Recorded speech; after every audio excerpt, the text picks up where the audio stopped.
Hello, I'm Batin Kurdistani independent journalist. Turkish jets flying over US military base in Manbij and heavily bombed US-backed Kurdish fighters and civilian settlement in the city of Afrin, which is just 4 hours away from US military location, but there is no fire or response from US Army.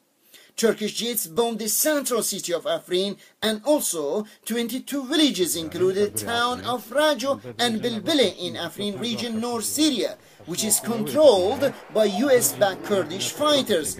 This bombardment started yesterday at 11 p.m. and continuing until now, Friday, 9th of February 2018. Number of dead and injured civilian is very high and increasing every single minute because bombardment is non-stop continuing. Local journalists told us there are Russian jets involved in this bombardment as well as Turkey. As a tough response to the US airstrike on Syrian regime position, which has happened in Deir ez-Zor yesterday.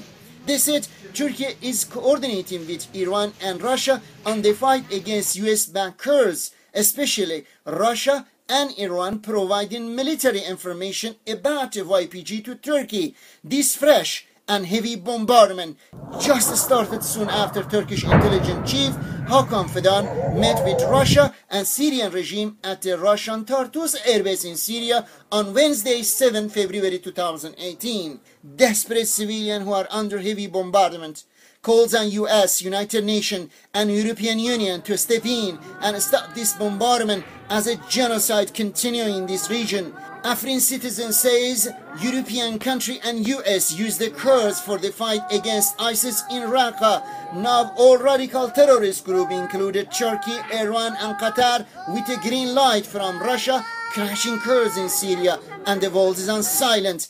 Please speak out and stop this bombardment. Innocent kids in Afrin need your help. My father died in the fight against ISIS in Raqqa to save the world from terrorists. Now Turkey killing my mother, said 9 years old boy from Afrin.